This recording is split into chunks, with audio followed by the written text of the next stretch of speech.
Bonjour à tous, bienvenue sur cette nouvelle vidéo de cours. Alors comme j'en parlais la semaine dernière, nous allons commencer une série de cours sur ce que l'on appelle les phrasal verbs. Les phrasal verbs, ce sont les verbes à particules qui sont composés de 2 ou même parfois 3 parties. Ces particules, ces prépositions, ça change le sens du verbe complètement. Enfin souvent ça le change complètement. Pour commencer, nous allons recevoir un professeur invité. Et oui, j'ai échangé il y a quelque temps sur YouTube avec Jojo, qui est un professeur qui a également sa chaîne YouTube et qui est américain. Donc je lui ai proposé de venir faire une vidéo invitée pour commencer cette petite série sur les phrasal verbs. Donc c'est parti, à Jojo!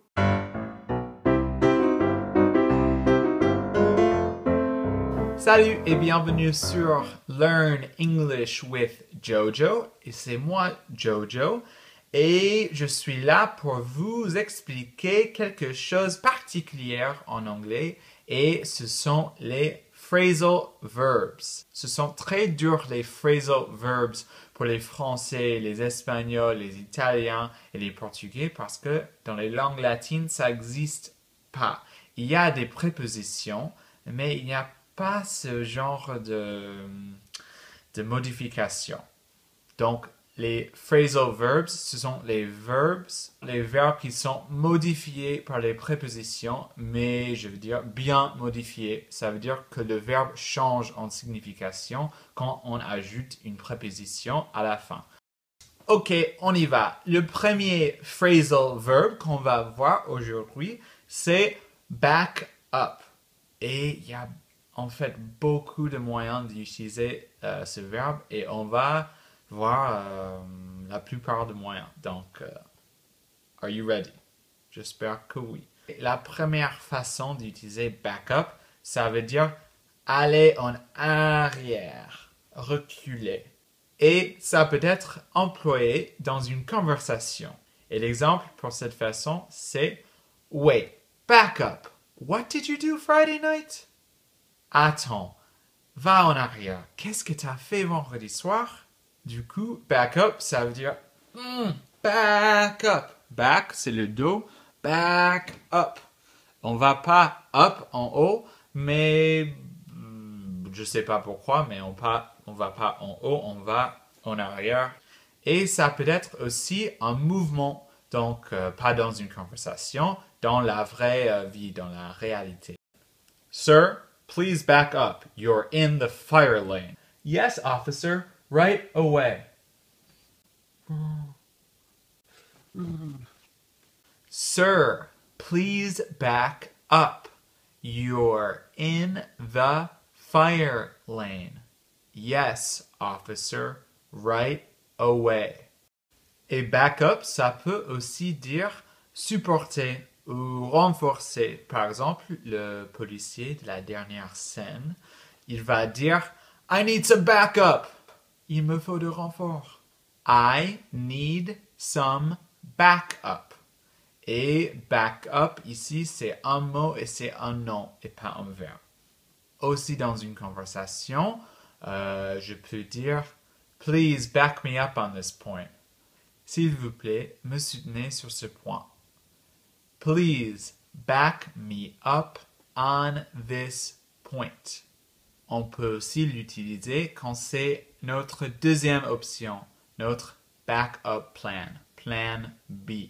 Par exemple, I have a backup plan for my career. J'ai un plan de rechange pour ma carrière. I have a backup plan for my career. Et aussi pour l'ordinateur, you have to back up your computer. Il faut que vous sauvegardiez votre ordinateur. You have to back up your computer. Et la dernière façon d'utiliser backup, c'est quand un système est bouché ou congestionné. Par exemple, the car crash backed up traffic for 2 hours. L'accident de voiture a causé un embouteillage pendant 2 heures. The car crash backed up traffic for 2 hours. Et je peux même dire I'm all backed up. J'ai le nez bouché ou le sinus bouché. I am all backed up. Dans plein de cas, on peut utiliser back up. C'est très utile de savoir et il faut retenir cette chose-là. Ok, on y va au deuxième phrasal verb. C'est back out. Et celui-là est un peu plus simple, mais il y a quand même quelques moyens d'utiliser. Donc, ouais. Ici, out, ça veut dire outside, dehors de quelque chose. Donc, back out, c'est normalement aller dehors, mais en arrière parce que c'est back, le dos. Un peu compliqué, on va voir dans les exemples. Le premier, c'est I am backing out of this parking space. Je fais marche arrière de ce stationnement. I am backing out of this parking space. Le deuxième exemple, c'est pour les accords ou les affaires, normalement en business, mais même pour les rendez-vous, par exemple. L'exemple que j'ai écrit, c'est I have to back out of this deal. Sorry. Je dois me retirer de l'affaire. Désolé. I have to back out of this deal. Sorry. Et le dernier, c'est get back out there. Allez vous remettre au jeu. Get back out there. Et ça veut dire reprendre. Il faut essayer encore. Get back out there. On l'emploie souvent pour dating, pour les rencarts avec les relations. Get back out there. Put yourself back out there.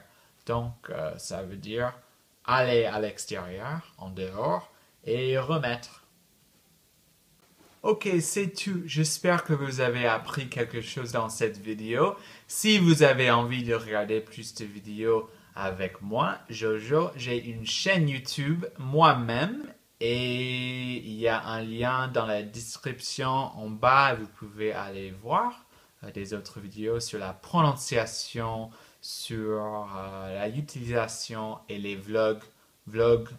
J'ai des vlogs en anglais où je parle anglais très, très clairement avec les sous-titres en anglais et en français.